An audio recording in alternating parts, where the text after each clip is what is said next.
Bonjour à toutes et à tous, Benoît Barbedet, je suis journaliste pour Newstank Cities.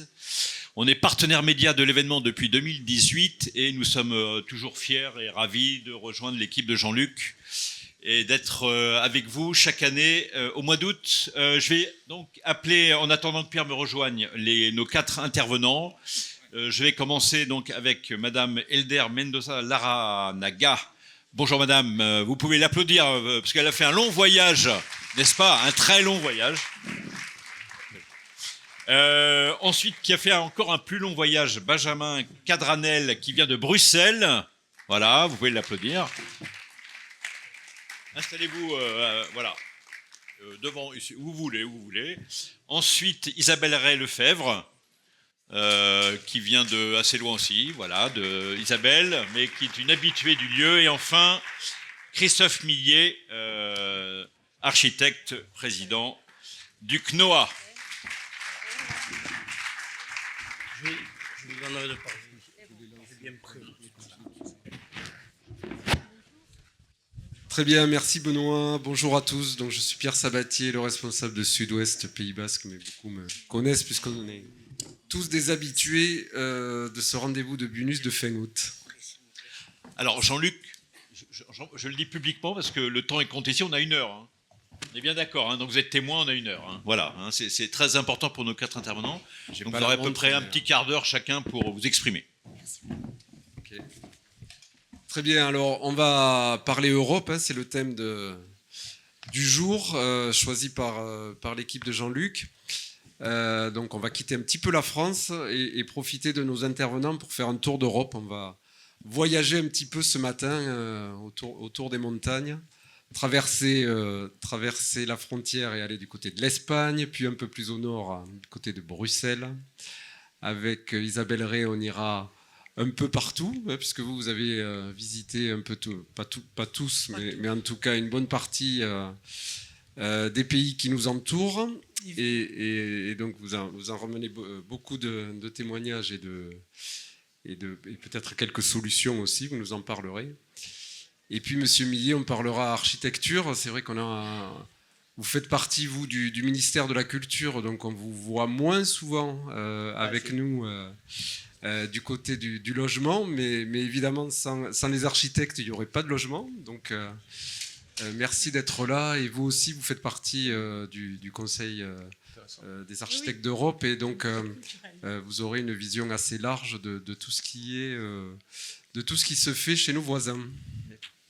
Alors on va et puis après on vous donne la parole dans l'ordre de la table. D'ailleurs, vous êtes très bien installés. Comme ça, on va démarrer avec comme on l'avait prévu. Comme on l'avait prévu avec Madame. Donc l'idée, c'est grosso modo 3 points. Beaucoup de choses ont été abordées ce matin, hein, et notamment sur la table précédente, hein, avec les 2 intervenants, avec une vision de l'Europe. Mais là, on va rentrer vraiment dans vos pays, dans les pays, sur du local, hein, puisqu'on rappelle que le logement, c'est un sujet local aussi, hein, ça peut être traité au niveau européen, mais enfin, ça reste quand même des sujets très locaux.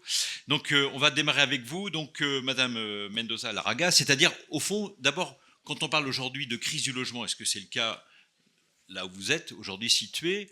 Et puis, c'était aussi de parler de logement abordable, quelle est la définition, et puis qu'est-ce qu'on doit attendre de l'Europe? Ça sera un peu les 3 grands points qu'on va développer avec vous. D'abord, votre diagnostic, vous, aujourd'hui, de la situation. Merci beaucoup à tous. Eskerrik asko benetan gonbiteagatik, oso pozik etorri naiz gaurkoan onera, gure herrira. Moi, je voudrais bien partager aussi la photo donc, de Guipuscoa. Oui. J'aimerais bien expliquer un peu aussi. C'est ça.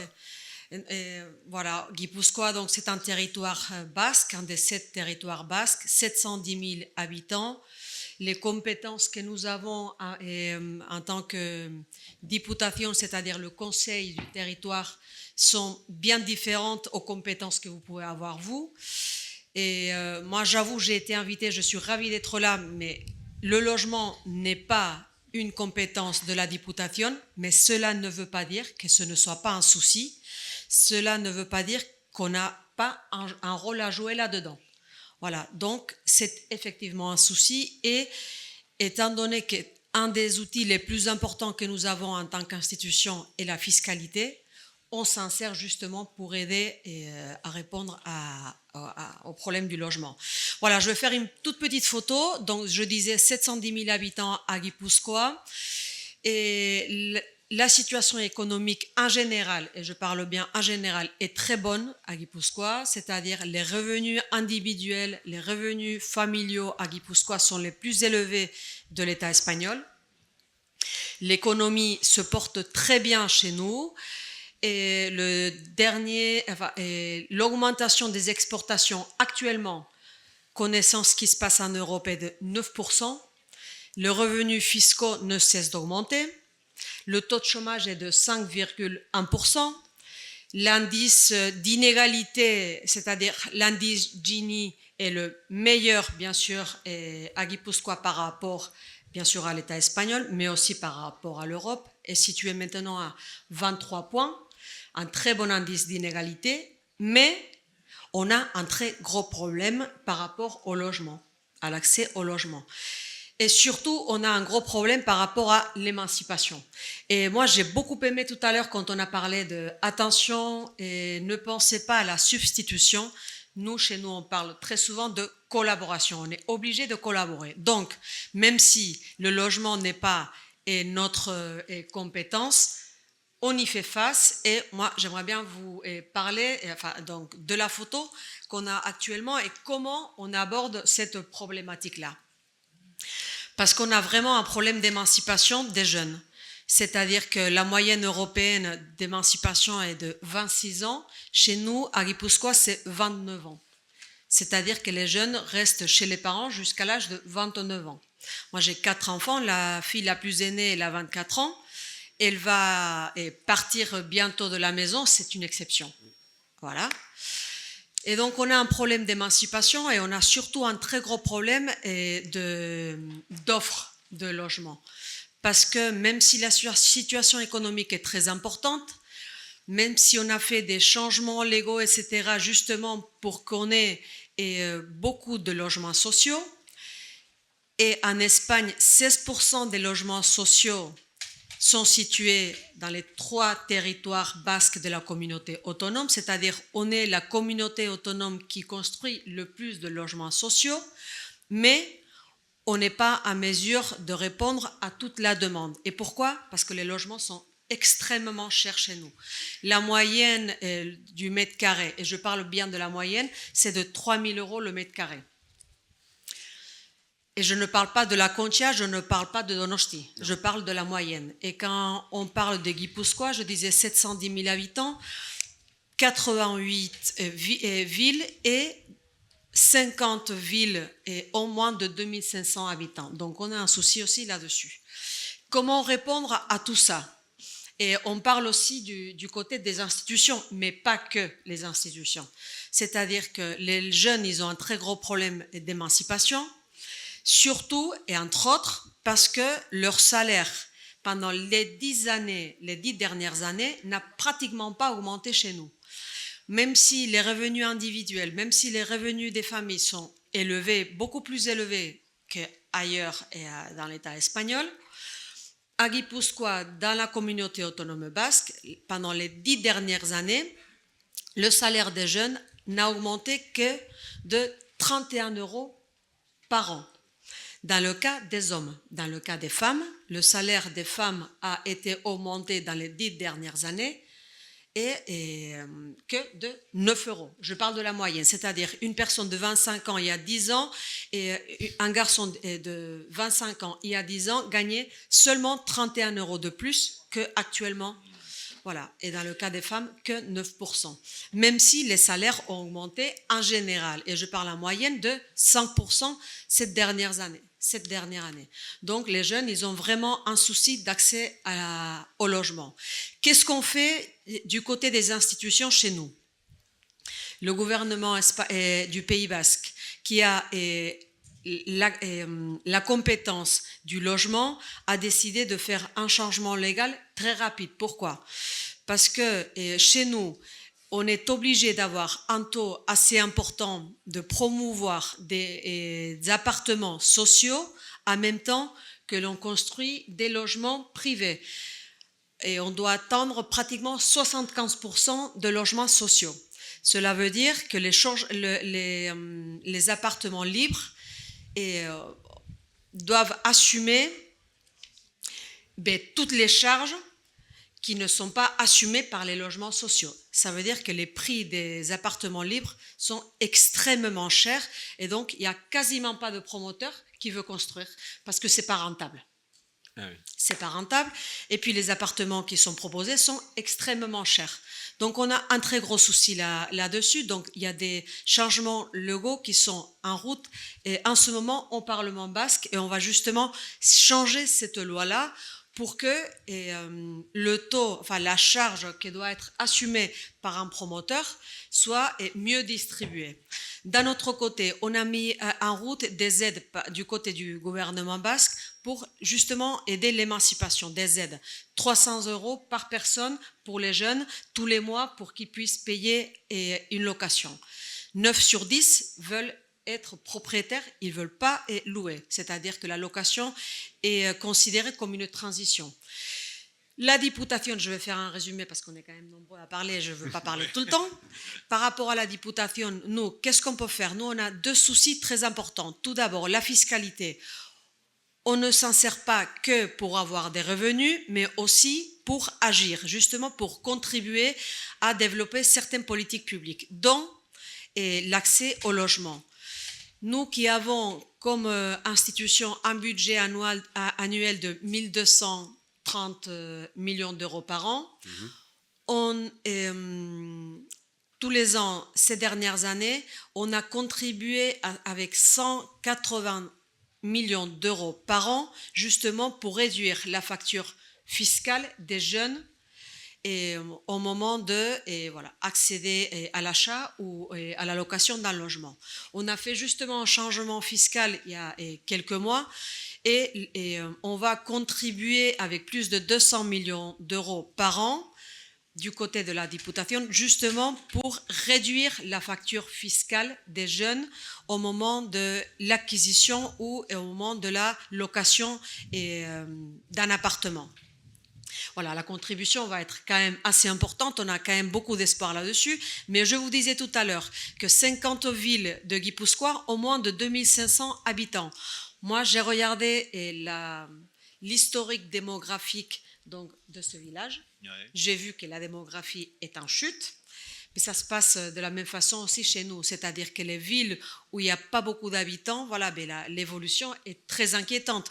On peut se retrouver bientôt avec des villes qui vont être vides quasiment. Pourquoi? Parce qu'il n'y a aucun promoteur qui veut investir là-dedans, qui veut investir dans des villes où il y a une demande, mais pas suffisante pour faire un effort financier important. C'est-à-dire qu'un an, il y aura une famille qui va vouloir investir dans l'achat d'un appartement, mais peut-être 4 ans plus tard ou 7 ans plus tard, une autre famille qui va vouloir donc acquérir un bien immeuble. Donc, il n'y a pas de promoteur qui veut faire cet effort-là. Et donc, nous, en tant qu'institution qui voulons justement contribuer à la cohésion territoriale de notre territoire, on investit justement en achetant des immeubles qui sont vides et justement pour pouvoir les proposer aux jeunes, autant à l'acquisition ou à la location, justement pour aider, parce qu'autrement, la cohésion de notre territoire va être un risque et les petites villes vont être vides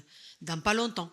Donc, ce n'est pas notre compétence, mais ça nous concerne et surtout, c'est la préoccupation ou le souci principal des citoyens à Guipuscoa actuellement. Pour 52% des citoyens à Guipuscoa, le souci le plus important, c'est justement l'accès au logement. Donc le souci est très important. On ne cherche pas à substituer, mais à collaborer. Et donc les institutions, mais aussi les entreprises, quand on parle de salaire, le salaire est quand même très important pour louer ou pour acheter un appartement, mais les entreprises aussi doivent faire un effort très important parce que malheureusement, le salaire des jeunes n'est vraiment pas à la hauteur. Et je parle encore de la généralité et pas des cas précis parce que je sais bien qu'il y a des entreprises qui paient bien les jeunes, mais pas toutes. Merci. Voilà. Merci beaucoup. Voilà, écoutez, là on a eu la photo et, oui. et même 2-3 photos, mais c'était très Très important. Merci beaucoup. Alors, on va aller un peu plus sonore avec votre voisin de gauche, qui va nous faire aussi une photo ou un film, comme ça a été évoqué tout à l'heure, de la situation du côté de Bruxelles. Voilà, merci beaucoup. Alors, merci pour l'invitation. C'est formidable de venir ici pour rencontrer des gens de la Commission européenne, alors que moi, je travaille à Bruxelles. Le cadre est inspirant. Mais donc, moi, c'est Bruxelles, la région. Et quand je dis Bruxelles, la région, Bruxelles, c'est une ville-région. Donc, c'est, on va dire, une métropole urbaine qui, à l'intérieur de ses 19 communes, on va dire, c'est comparable un peu aux arrondissements de Paris, fait 1 250 000 habitants.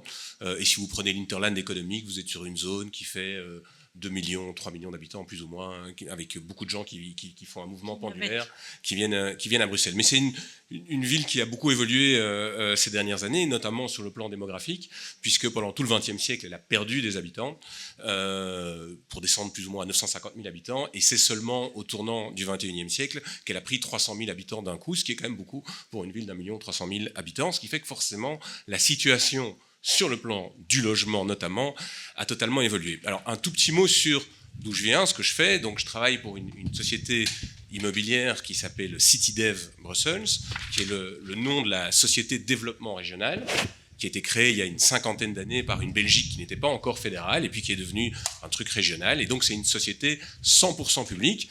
Et comme son nom l'indique, elle n'est pas du tout spécialisée dans le logement, elle est spécialisée dans le développement régional, mais elle a été amenée par son histoire à s'occuper de la problématique du logement, ce qui, je pense, est un trait commun de ce qu'on entend aujourd'hui. C'est-à-dire qu'en fait, la problématique du logement s'invite de plus en plus comme une thématique centrale dans énormément de politiques publiques. Moi, j'avais coutume de commencer mes exposés en disant, vous savez, la crise du logement, elle est là pour 40 ans. Bon, donc j'ai entendu ce matin qu'en fait, quand c'est là pour 40 ans, ça ne s'appelle plus une crise, ça s'appelle un problème structurel, mais je faisais le parallèle avec la crise climatique, qui, je pense, ne va pas disparaître non plus conjoncturellement demain, mais ce sont deux problèmes qui sont excessivement liés.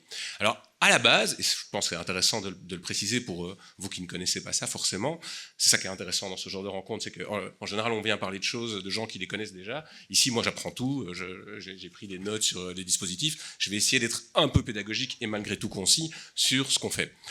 À la base, CityDev, son job, c'est d'attirer de l'industrie sur le territoire bruxellois. Donc, pourquoi de l'industrie sur le territoire bruxellois? Parce qu'en 1900, j'ai parlé belge 2 secondes, 1974, ça va, c'est plus facile que le basque hein, quand même. Mais donc, en 1974, on se dit qu'il y a un problème avec l'industrie, et l'industrie, on le sait bien, c'est de l'emploi et de l'emploi de masse. En 50 ans, les choses ont bien changé, l'industrie, elle est quand même un petit peu partie, et puis de toute façon, elle n'est plus tellement pourvoyeuse d'emplois que ça, en tout cas pas sur les chaînes de montage, notamment aussi parce qu'elle a externalisé toute une série de choses qui avant se faisaient à l'intérieur de l'entreprise et s'appelaient emploi industriel, mais le secrétariat, la comptabilité, le nettoyage, le catering, tout ça, ce sont des services aujourd'hui, mais ils sont toujours présents, et ils ont quand même toujours besoin qu'on produise des choses pour pouvoir exister. C'est ça notre job, et c'est toujours notre job, en fait. Et on tape pas mal dans les subsides européens, d'ailleurs, FEDER, pour pouvoir continuer à le faire, parce que c'est une fonction qui n'est pas une fonction forte. Amener de l'activité industrielle sur un territoire urbain, déjà, vous n'avez pas beaucoup de copains parmi les riverains, et puis en plus, les promoteurs, les développeurs, la rentabilité par rapport à, je ne sais pas moi, du bureau, on va dire, dans les années 90, pardon, je reste en belge, évidemment, c'était beaucoup plus rentable. Donc, si vous voulez, ce côté, on porte des fonctions qui sont des fonctions faibles par rapport à des fonctions fortes, c'est ça notre job. Quelque part, on est là pour combler ce que le marché ne fait pas, hein, ce que vous décriviez un peu dans votre problématique, et essayer d'avoir des incitations. Voilà.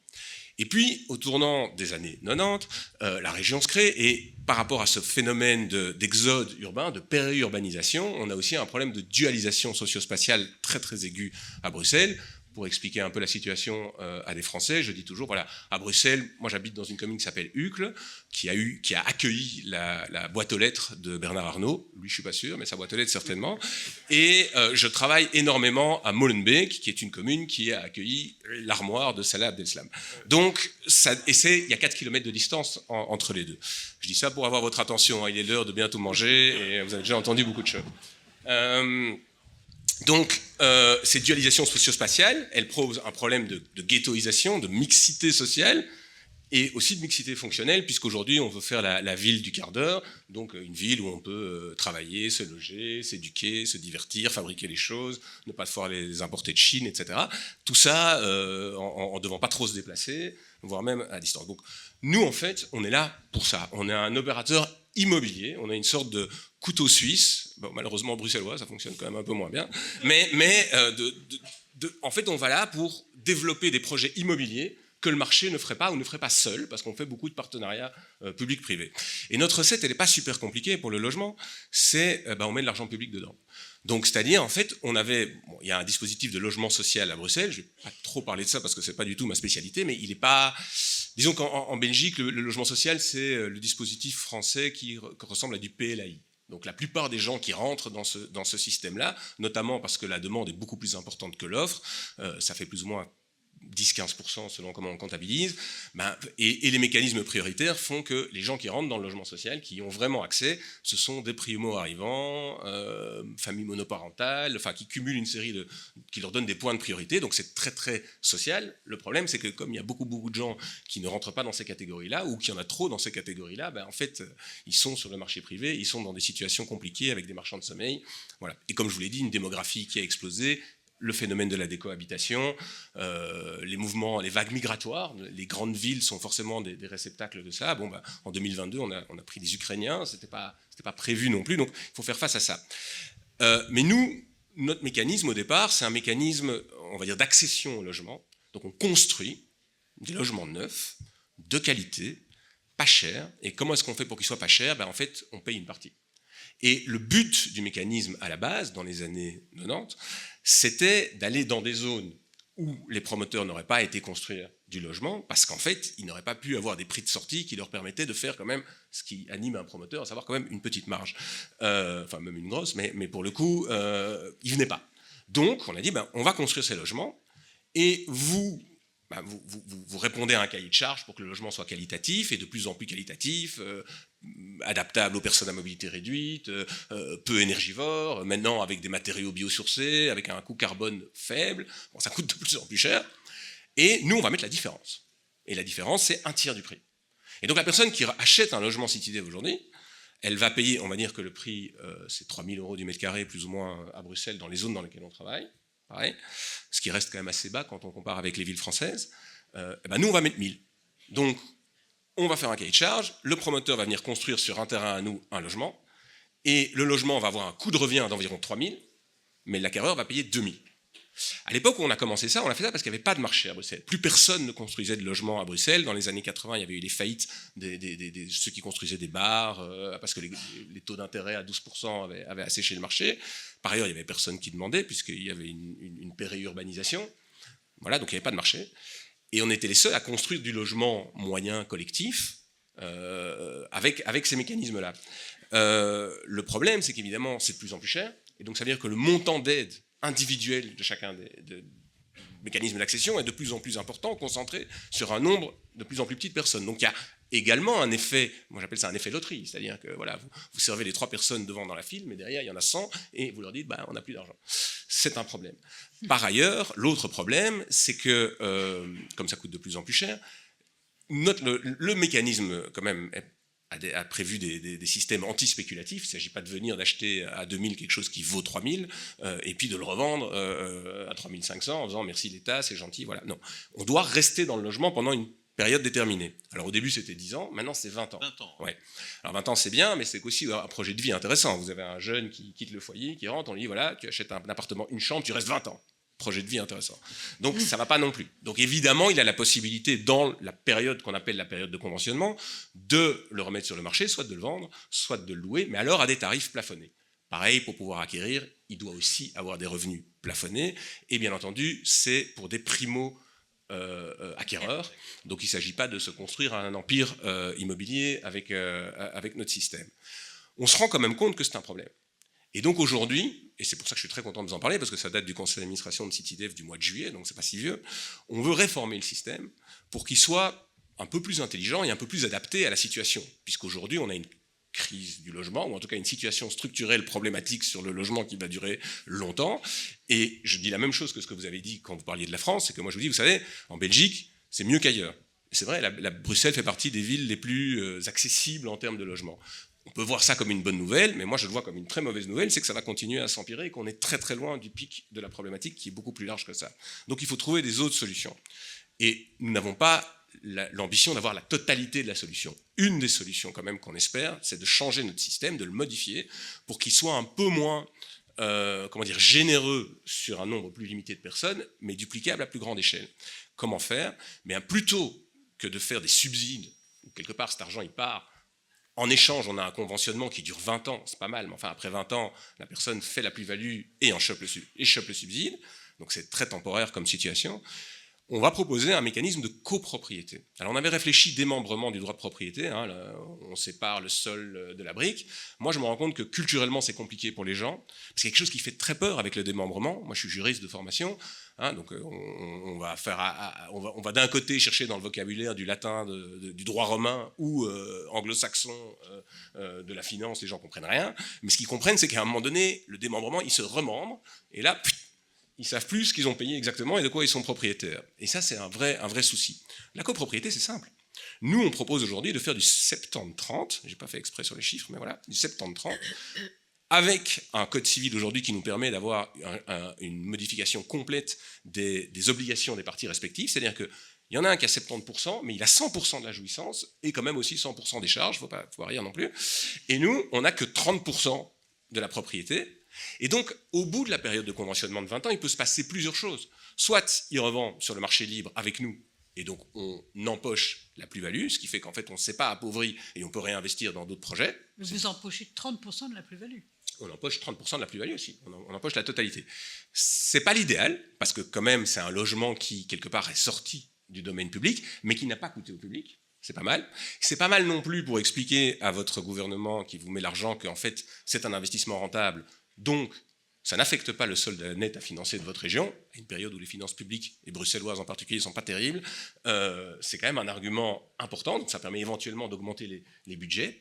Mais il peut se passer deux autres choses aussi. C'est simplement que on duplique le système, c'est que lui ne revend que 70%, et nous, on reste propriétaire des 30 autres pourcents. Ça veut dire qu'on pérennise le mécanisme de diminution du prix d'entrée.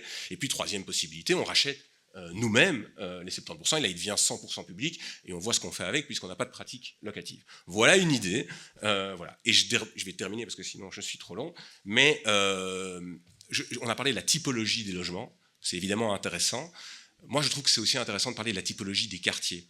Comme nous, on a plusieurs cordes à notre arc, et qu'on essaye aussi d'amener des activités productives dans le tissu urbain, on fait beaucoup de mixité fonctionnelle, et de mixité fonctionnelle verticale, on construit des logements au-dessus d'ateliers, hein, donc au-dessus de réparateurs. En fait, c'est essentiel. Voilà. C'est du pied d'immeuble. Hein. Exact, du pied d'immeuble, exactement, qui anime un peu le quartier aussi, dont nous restons propriétaires, et qui a aussi un effet intéressant sur le phénomène de gentrification dont on nous accuse parfois, parce que dans ces zones-là, si vous voulez, moi je considère qu'avoir un réparateur de vélo, un plombier, un microbrasseur, à Bruxelles il y a des microbrasseurs et des chocolatiers, en fait, dans ce type de quartier-là, c'est une valeur ajoutée pour la vie du quartier.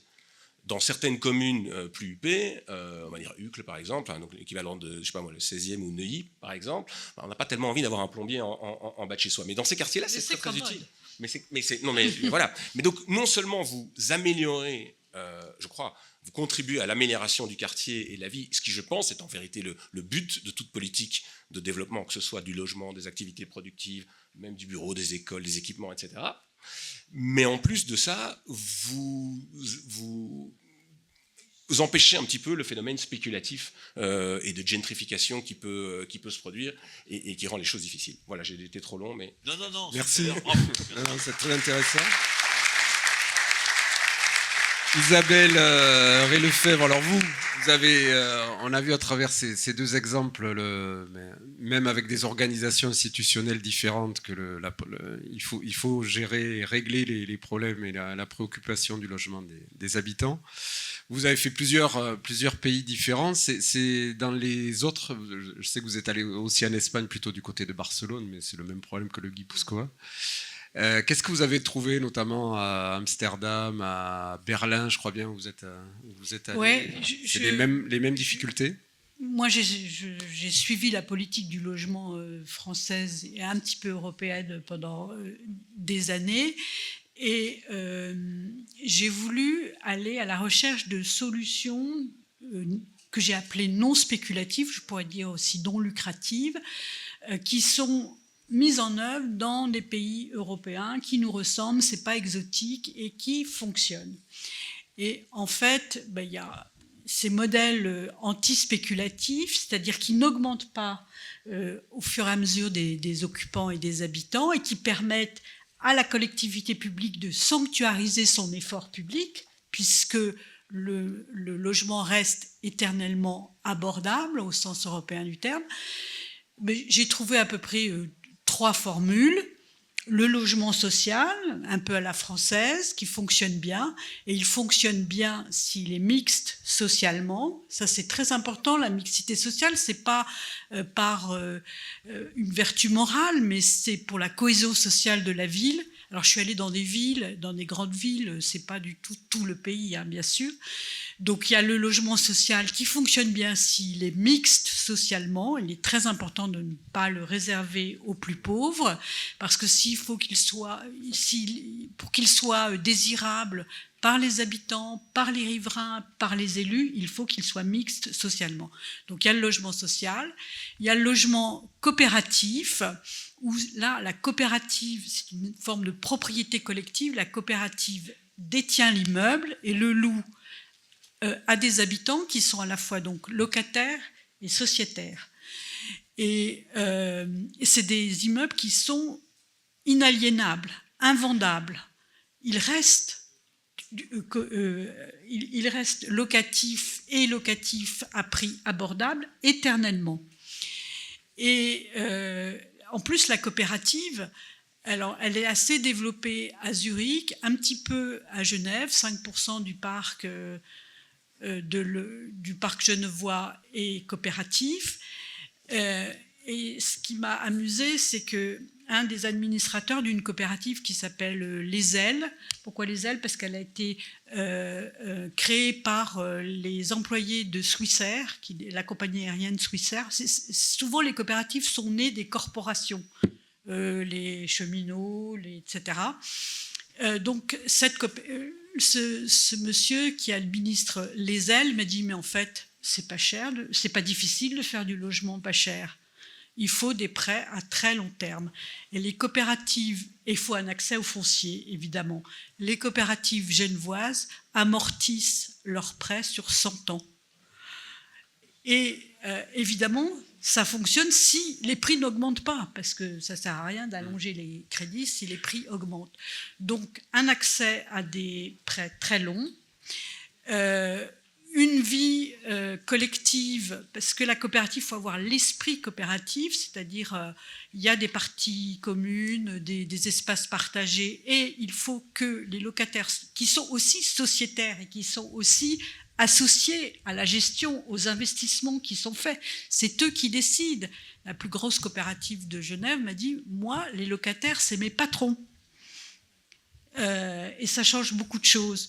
Donc j'ai trouvé ce modèle extrêmement intéressant. En plus, cette propriété collective, elle est donc éternelle. Et j'ai oublié ce que je voulais dire. Donc, oui. Et donc, moi, j'ai trouvé ces immeubles à la fois très beaux, très bien construits et très inspirants. Alors, pour compléter sur le système genevois, qui est un État, à chaque fois, il me disait, l'État fait ceci. Mais quel État? Le canton de Genève. Ça, c'est aussi important, c'est que ce sont des villes-États, qui ont beaucoup de compétences. Donc, Genève, c'est aussi doté d'une foncière, la FPLC, ça veut dire la foncière pour le développement du logement d'utilité publique. Le LUP, c'est leur logement social et coopératif. Et dans ce qu'ils appellent les zones en développement, dans les nouveaux quartiers, des terrains sont réservés aux coopératives. Donc c'est un modèle, c'est un modèle qui me paraît très intéressant. Et en plus, dans les coopératives, les gens donc sont à la fois locataires et sociétaires. Ils peuvent rester le temps qu'ils souhaitent. Et ça, c'est très important d'offrir de la sécurité, de la lisibilité aux gens. Si vous voulez qu'ils s'approprient leur logement, il faut qu'on ne les mette pas dehors, qu'ils n'aient pas cette menace. Et ça permet aussi de loger des gens qui n'ont pas accès à des prêts, parce que c'est la coopérative qui emprunte. Par exemple, des seniors qui n'ont plus accès à des prêts ou des gens qui ont des revenus irréguliers, les intermittents du spectacle. Je dis ça parce que j'habite à Montreuil. À Montreuil, il y a énormément d'intermittents du spectacle. Voilà. Donc ce modèle suisse de coopérative, je l'ai trouvé très intéressant. Et je l'ai retrouvé aussi dans la ville de Vienne, la capitale de l'Autriche, qui, elle, a développé un modèle qui repose à la fois sur du logement municipal, disons du logement social, et du logement coopératif, deux systèmes très intégrés l'un à l'autre. Donc la ville de Vienne, alors Vienne c'est aussi une ville-État, et ce n'est pas un hasard si les villes qui sont intéressantes ont des statuts de ville-État, ce que nous on n'a pas en France évidemment.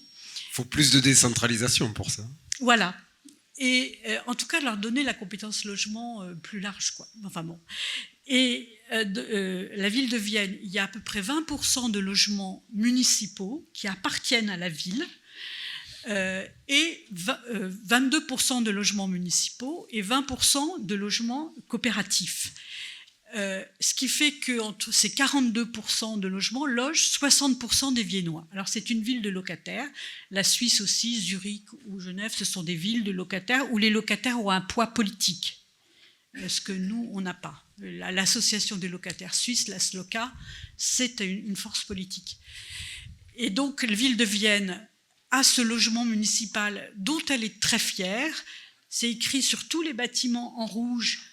Wiener Wohnen, cet immeuble appartient au service logement de Vienne et a été construit en telle date. C'est une politique qui mène depuis 1920, donc plus de 100 ans, à l'exception des périodes fascistes puis nazies. Bon, voilà. Et qui mène depuis 1920. Ils y consacrent à peu près 400 millions d'euros par an. Vienne a un peu moins de 2 millions d'habitants. 400 millions, 200 millions viennent d'une taxe sur les salaires, un peu notre 1% logement, mais qui arrive là à la ville de Vienne. Et 200 millions, c'est des retours de prêts, parce que la ville de Vienne consent des prêts à des taux d'intérêt très faibles, 0,5%, 1%, aux coopératives. Et les coopératives, elles, organismes à non lucratifs ou à lucrativité limitée, construisent énormément, très beaux logements, magnifiques, construisent énormément. Tout ça est loué moins de 10 euros par mètre carré et par mois. Les plus beaux logements coûtent 10 euros par mètre carré et par mois. Et il n'y a pas de caution, vous arrivez, bon, bref. Et donc ces coopératives, moi j'ai visité par exemple, à Vienne, aucun logement n'a été vendu ni démoli. Aucun logement public ou coopératif. Aucun. Même des grands ensembles qui nous feraient peur. J'ai visité un grand ensemble de 3500 logements des années 70. Le représentant des locataires qui m'a accueilli m'a dit « Ces logements sont invendables. Invendables au sens juridique du terme, inaliénables. » Et donc, on fait la queue pour entrer dans ce ça s'appelle Alterla, c'est de l'architecture brutaliste, des tours, mais les gens sont heureux. Et d'ailleurs, comme ça date des années 70, il y a des familles entières, il y a la belle-mère qui est là, le cousin qui est là, etc. Il y a beaucoup de turnover. Quand on rentre un peu dans... Les gens sont vieux, hein, puisqu'ils sont là depuis très longtemps, ils ne partent jamais, en fait, sauf les pieds devant. Et donc, c'est un ensemble invendable. C'est la première chose que m'a dit le représentant des locataires et qui est géré par les locataires. Mais pour vous montrer l'intrication, la ville de Vienne fait des prêts. Là, la ville de Vienne est actionnaire de la coopérative à 40%. Donc, vous voyez, ce sont deux systèmes très intégrés, aussi bien sur les fonciers, aussi bien sur les immeubles. Et évidemment, c'est un système qui dure depuis longtemps et qui n'a jamais cessé. Donc 60% des Viennois payent moins de 10 euros par mètre carré et par mois, et dans des immeubles de grande qualité. vous avez vu la troisième solution, enfin, il y avait 3 systèmes dans le logement. Le logement social, puis, que je n'ai pas développé. Et il y a aussi le Community Land Trust, et que nous, en France, nous, avec le BRS, on a l'organisme foncier solidaire, Bail Réel Solidaire, mais bon, là, j'ai des spécialistes, donc vous connaissez ça. bien sûr. Ouais, ouais. Et effectivement, en France, ça prend une expansion, ça se développe d'une manière très intéressante. Toute petite critique que je ferai à l'OFS-BRS. Alors, l'intérêt de l'OFS-BRS, c'est que les gens achètent donc le bâti, même si c'est une construction juridique, c'est que quand ils ressortent avec un capital. Tandis que dans les systèmes coopératifs, il y a les parts sociales qu'on récupère, mais c'est 20 000, 30 000 euros, ça ne permet pas de se reloger. Bien sûr. Ouais. Là, les gens ressortent avec un capital. Je pense que c'est peut-être pour ça que ça a un peu plus plu en France que la coopérative. Mais effectivement, pour que les coopératives se développent, il faut un système de prêt à long terme avec des garanties. Donc c'est ça qui nous manque un petit peu aujourd'hui. Ok. Merci beaucoup. On continue le tour de table avec Christophe Millet. La vision des architectes en Europe, c'est dans tous les pays pareil ou pas? Je sais qu'il y a évidemment la qualité des logements, c'est prédominant. Alors oui, parce qu'effectivement, on n'en a pas beaucoup parlé encore ce matin, la question de la qualité des logements, mais je voudrais revenir peut-être déjà sur l'organisation du Conseil des architectes européens, qui est un organisme qui a été créé il y a quelques années et qui regroupe quand même 36 pays européens, qui est installé à Bruxelles et qui regroupe 1,5 million d'architectes. Qui est en constante relation avec la Commission européenne et notamment les groupes de travail de la Commission européenne sur les questions diverses et variées, mais y compris sur la question du logement. Pourquoi les architectes s'intéressent à la Commission européenne et se rapprochent de la Commission européenne sur la question du logement notamment, mais comme on cherche à le faire aussi en France, c'est que les architectes aujourd'hui ne sont plus ces acteurs qui répondent à la commande. Les architectes aujourd'hui sont des acteurs politiques qui répondent à des programmes politiques ou voire même qui initient des programmes politiques en amont. Parce que l'architecture est une solution à condition qu'elle soit à l'initiative d'une commande politique et non pas à la réponse d'une commande politique. Donc les architectes sont implémentés en Europe et influent sur les politiques européennes sur la question du logement, mais je vais même élargir sur la question de l'habitat, puisque c'est ça le propos qu'on tient quand on arrive à Bruxelles. Ce qu'on souhaite, naturellement, ce que souhaitent les architectes notamment, et le discours qu'on tient, c'est que définitivement les États européens passent d'une politique du logement à la politique de l'habitat. Et je vais me permettre, si vous le souhaitez, de faire une petite comparaison avec la santé et la médecine. Aujourd'hui, les États membres de la Commission européenne, de l'Union européenne, souhaitent que les habitants vivent en bonne santé, on est d'accord là-dessus, et que les habitants vivent dans un habitat sain, et là-dessus, on est d'accord. La santé, elle est composée de plusieurs piliers. Je vais y revenir, la nourriture, le sport, l'éducation, la culture, la santé mentale, et puis la médecine. Et dans la médecine, on va y retrouver quelques acteurs, notamment les laboratoires, la recherche, les pharmaciens et les médecins qui sont la profession réglementée.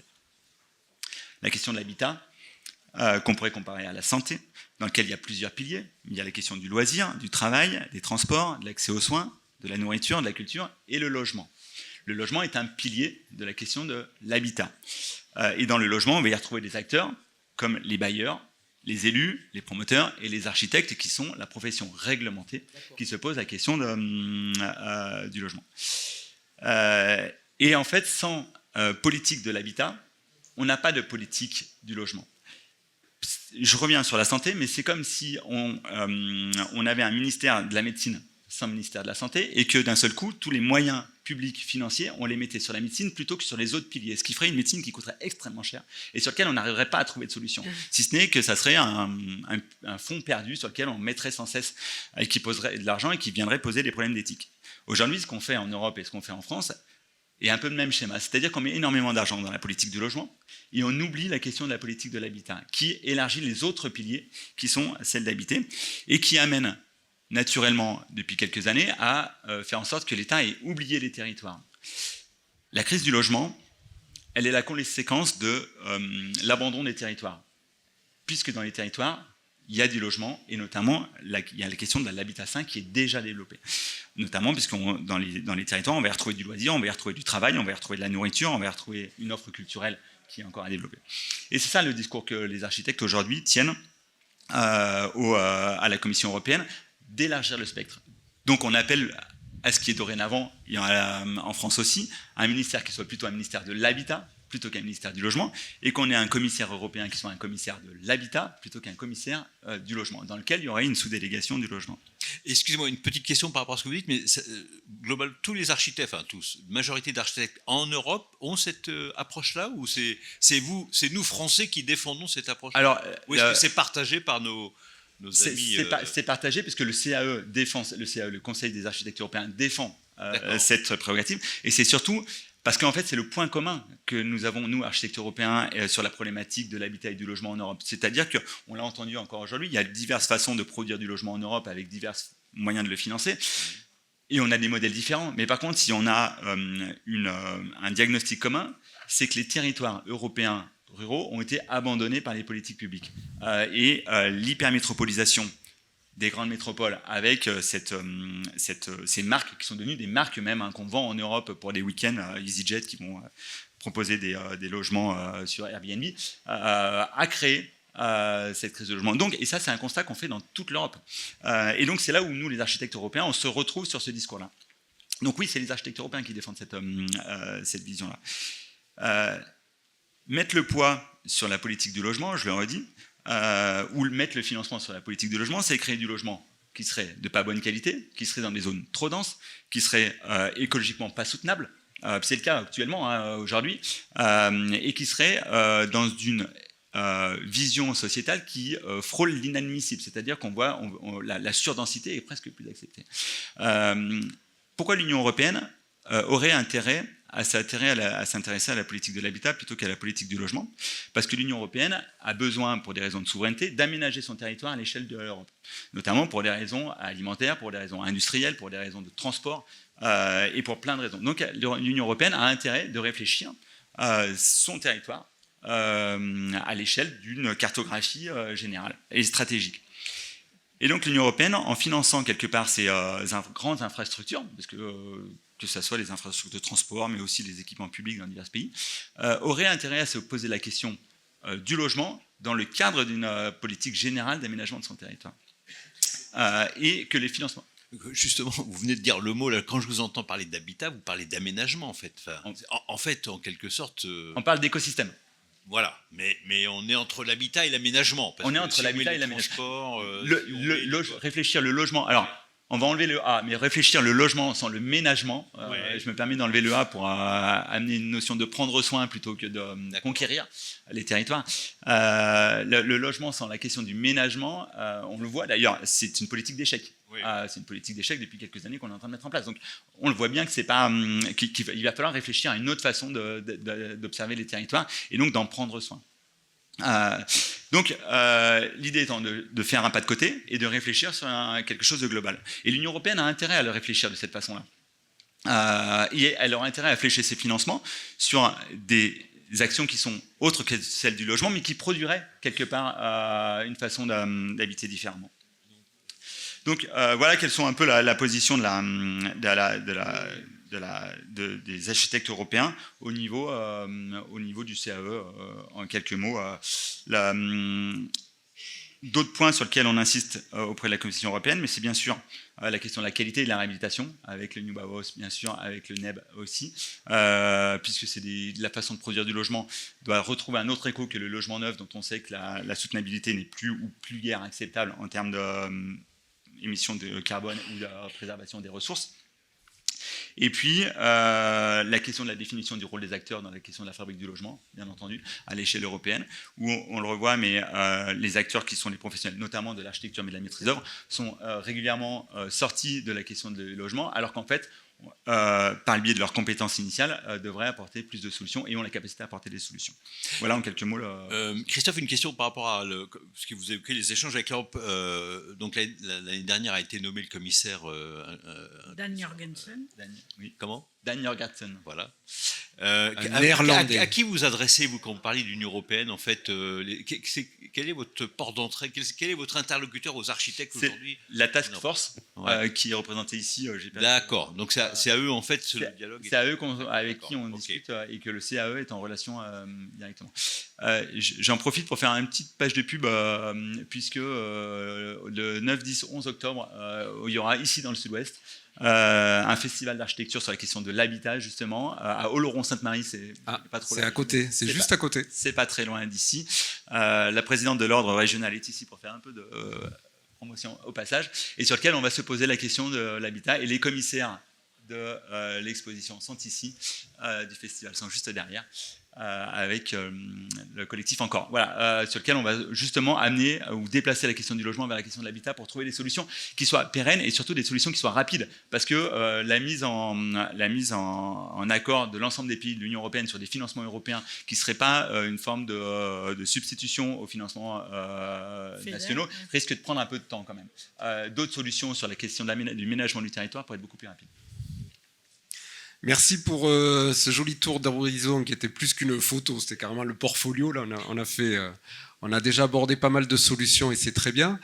On voudrait vous interroger là à tous les quatre sur justement ce que vous attendez de l'Europe, de l'Union européenne. Qu'est-ce que vous en attendez pour qu'elle vous aide à favoriser le logement et l'accès au logement de tous? Du côté du Guipuscoa. Mais le sujet est tellement complexe. En fait, moi, j'ai fait une photo donc de la situation de Guipuscoa et de l'Europe. Qu'est-ce qu'on attend? Entre autres, et pas que par rapport au logement, ce qu'on attend aussi, c'est alors, je ne sais pas si je vais être capable de bien dire le mot, mais la bureaucratie est énorme. La paperasse est énorme. C'est le bon mot. Et donc, on attend vraiment des gros changements parce que chez nous, pour construire et pour faire une promotion, en moyenne, il faut 5-8 ans. Et donc, en partie parce que la bureaucratie chez nous est importante, mais ça vient d'Europe aussi, en partie. Et moi, de mon côté, je dirais principalement par rapport au logement et aussi par rapport à l'industrie, par rapport aux institutions, on attend vraiment un gros changement par rapport à la bureaucratie, elle est énorme. Un peu de simplification. Un Bon, en poids France, très c'est pareil. Il y a 8 ans, je pense, M. Tchegaray, c'est même quand ça se passe bien. C'est que 8 ans. Alors oui, des sous. J'ai entendu qu'il ne fallait pas de substitution, donc j'entends que les fonds structurels européens, FEDER, pourraient être mobilisés pour du logement. C'est une très bonne nouvelle pour la division logement de CityDev. Attention qu'il n'y ait pas une substitution, parce que moi j'ai déjà construit 4 immeubles industriels avec des fonds structurels européens, donc si ça pouvait ne pas s'exclure. La simplification, c'est toujours évidemment une bonne chose, sauf que nous, on a l'impression qu'on est devenus des spécialistes, donc ça nous donne un avantage compétitif. Attention à cela, mais donc pour être sérieux, effectivement, mais des moyens publics, des axes politiques importants. Je pense que le fait qu'il y ait un commissaire au logement, ça montre que la problématique, même si elle devrait s'appeler habitat, même si ça devrait être de l'aménagement, ménagement, nous on est un aménageur-développeur, donc on comprend bien cette façon de penser. Donc si les politiques, la manière dont les fonds européens ou les aides européennes ou la simplification en matière d'aide d'État sont canalisés vers ces objectifs-là pour rendre nos villes, moyennes ou grandes, habitables, durables, avec finalement, c'est quoi? Ce qu'on cherche, c'est pouvoir maintenir la cohésion sociale, qu'on lutte contre le réchauffement climatique ou pour l'abordabilité du logement. Ce qu'on voudrait, c'est que ça pète pas, quoi. Fondamentalement, c'est ça, parce que sinon, c'est ça qui va se passer entre les petites villes et les grandes villes, entre les quartiers chauds et les quartiers plus bourgeois, à l'intérieur même des immeubles. C'est ça qui nous pend au nez, et éventuellement la tentation sécuritaire qui menace le monde. On va rester optimiste 2 secondes. Et donc, je pense aussi que peut-être ce qu'on peut attendre de l'Europe, fondamentalement, c'est si on veut canaliser des financements publics, ça ne va pas forcément être des financements européens, mais si l'Europe pouvait un petit peu lâcher la bride aux financements nationaux et régionaux sur ces thématiques-là, parce que j'ai bien compris que la défense, c'était devenu super important, et je pense que ça l'est, c'est clair, la santé aussi. Donc voilà, si vous retenez la guerre, le cancer, Alzheimer, ça, on a compris que c'était des priorités, mais le logement devrait pouvoir rentrer, ou l'habitat durable, ou la cohésion sociale à l'intérieur des zones urbaines. Voilà, si on pouvait essayer de donner un peu de mou aux États pour pouvoir dépenser des sous de ce point de vue-là, ou octroyer des prêts, avoir des aides d'État, etc. Là, il y a quelque chose, à mon avis, à réfléchir et qui se réfléchit au niveau du continent, enfin de l'Union européenne. Merci Isabelle Ray. Alors vous en attendez pas quelque chose en particulier puisque vous êtes plus observatrice. Oui, je suis observatrice. Alors je fais aussi un petit peu d'autopromotion. J'ai mis tout ça dans un livre qui s'appelle Halte à la spéculation et j'en ai apporté une dizaine d'exemplaires. Ah, merci. Moi je suis en train de le lire. Mais... J'en ai apporté une dizaine d'exemplaires. Voilà. Et j'aimerais bien ne pas les rapporter dans mon sac à dos. Mais non, je salue avec beaucoup de plaisir le changement de pied de l'Europe, parce qu'on revient de loin. L'Union européenne, en 2006, grâce à sa directrice générale de la Commission de la concurrence, Neelie Kroes, libérale, néerlandaise, avait sommé 2 États membres, alors qu'on a redit, la Commission européenne n'a aucune compétence sur le logement, avait sommé 2 États membres, la Suède et les Pays-Bas, donc le sien, de réduire leur parc de logements locatifs sociaux parce qu'il était ouvert à tous et qu'il faisait une concurrence déloyale au privé. Ça, c'est très vieux, ça a presque 20 ans, en 2006. Et 2006, en effet. Oui. Au passage, Madame Neelie Kroes, après son mandat, elle a quand même été rattrapée par la patrouille parce qu'elle a travaillé pour Uber, ce que son mandat ne lui permettait pas. Et on a aussi découvert qu'elle avait des comptes offshore aux îles Vierges. Bon, je ferme la parenthèse, mais quand même, ces gens-là... ont sommé leur pays de réduire leur part de logement social, de le vendre, de le soumettre à des conditions de ressources, etc. Donc on n'est plus du tout dans cette épure-là, et je le salue, mais il a fallu quand même une bonne vingtaine d'années pour qu'il change. Donc que l'Europe lâche la bride, parce que les bailleurs sociaux français sont quand même sous le regard européen, et on vérifie que les avantages dont ils bénéficient, fiscaux, prêts à taux bonifiés, compensent le fait qu'ils rendent un service d'intérêt général. C'est des procédures lourdes. Qu'on lâche la grappe aux gens qui veulent faire du logement abordable. Et puis, je redis, il faut des prêts à très long terme, on ne demande pas des subventions, mais des prêts à long terme, éventuellement garantis, puisque les banques, elles prêtent que si elles ont des garanties, pour pouvoir lisser le prix sur longtemps et donc faire des logements 30 à 50% moins chers que le privé, mais à condition évidemment de brider le prix de vente ou de loyer et que ça ne part pas sur le marché. Merci Isabelle. Un dernier mot pour Christophe aussi. Ce qu'on attend de l'Union européenne, alors peut-être déjà dans un premier temps quelque chose d'assez simple, mais c'est de faire en sorte que tous les États membres n'acceptent plus qu'aucune personne dorme dans la rue le matin et qu'il y ait encore moins enfants qui dorment dans la rue, notamment à une période de rentrée scolaire, que chaque enfant ait un toit sur la tête. Ça, c'est un peu la base et que je crois qu'on doit le rappeler sans cesse. La deuxième chose, ce qu'on attend de l'Union européenne, c'est qu'elle ne gâche pas la qualité de ses villes et la beauté de ses paysages, dont on a la chance ici de pouvoir observer régulièrement, en déréglementant à tout va les professions réglementées, entre autres, mais pas que, et en mettant le logement comme une solution au logement qui serait celle du marché à tout va et de la construction déréglementée qui ne serait pas soutenable écologiquement. On attend de l'Union européenne qu'elle reconnaisse que dans ces pays membres, il y a des compétences, quelles qu'elles soient, et que la solution peut se trouver dans la compétence. Et enfin, on attend que l'Union européenne mette en avant la recherche et que finance la recherche, parce que la question de l'habitat, la question du logement, c'est aussi une question de recherche et qu'on n'a pas fini d'explorer tous les secteurs qu'on a encore à explorer pour répondre à ces questions. Super, merci beaucoup. Vous pouvez les applaudir tous les quatre. Merci. On est à l'approche du déjeuner. Est-ce qu'on prend une question? Ah oui, voilà, du coup, on a un peu de temps pour des questions.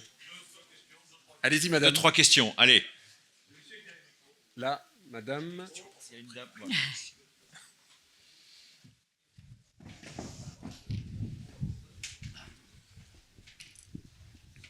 Bonjour, merci déjà pour la qualité de ces échanges et toutes les informations que vous nous transmettez.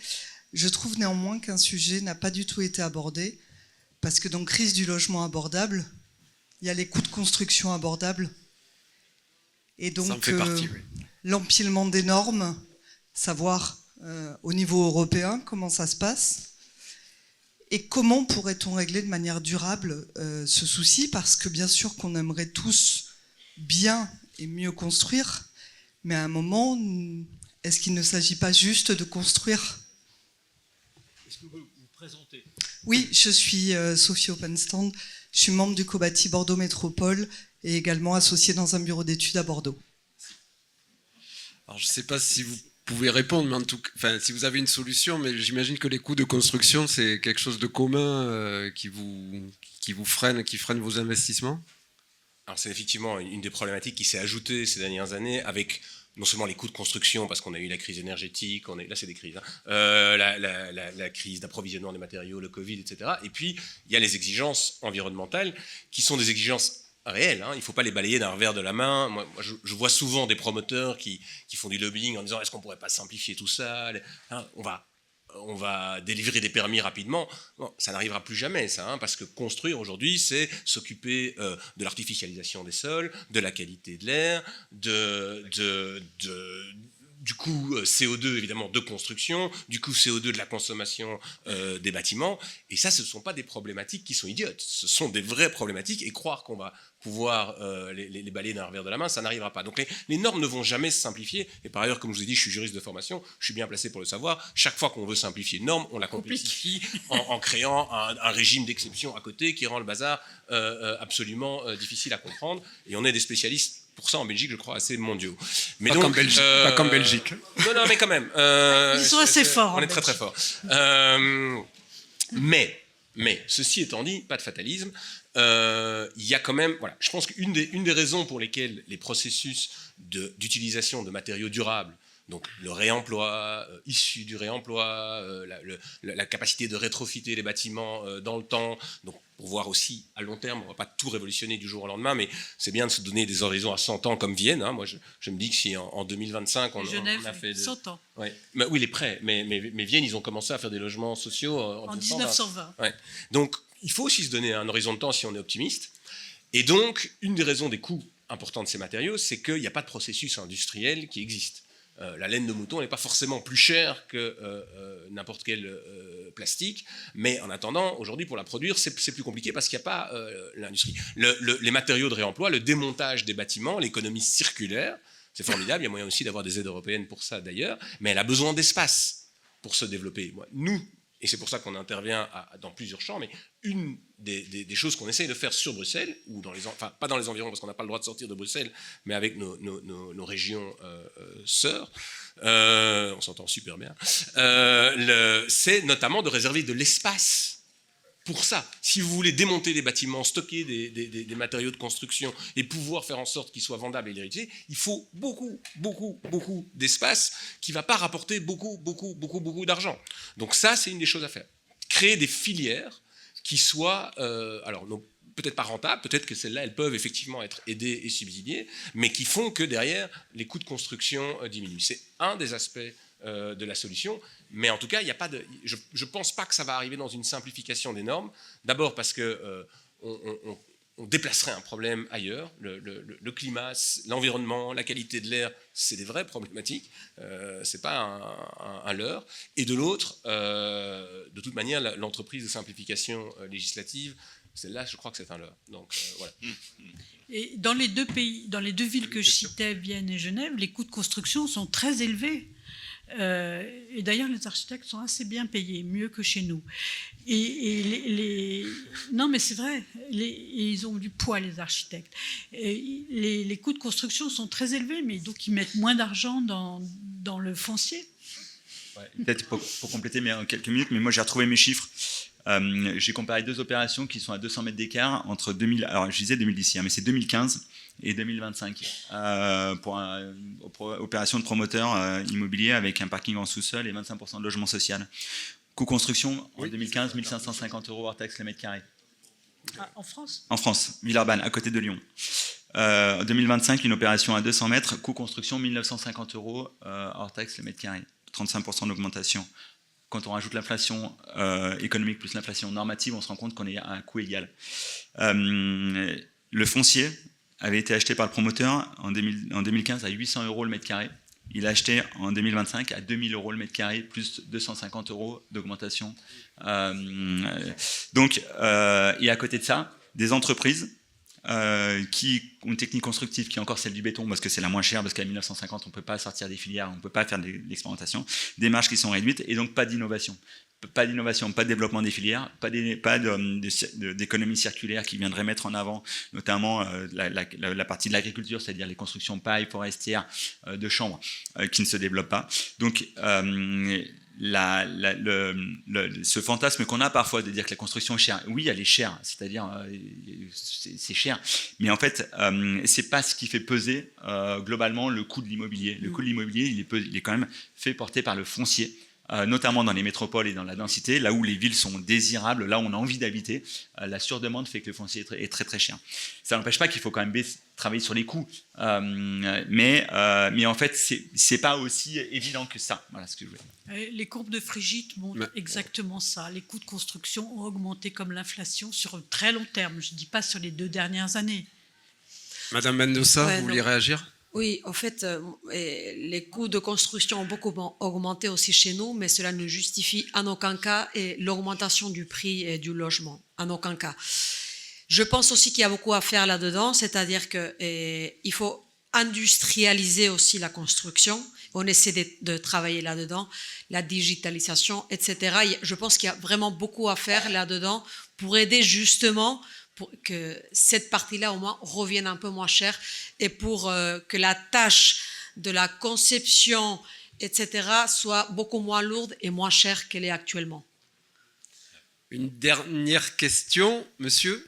Bonjour, Florian Guyot, je suis le directeur de l'association Aurore qui héberge et accompagne des sans-abri. Une grande partie des ménages que nous accompagnons aujourd'hui pour accéder au logement social, au logement abordable, sont soit des personnes isolées, soit des très grandes familles, mais le parc social, globalement, sa structure ne correspond pas tout à fait à la typologie des personnes que nous accompagnons.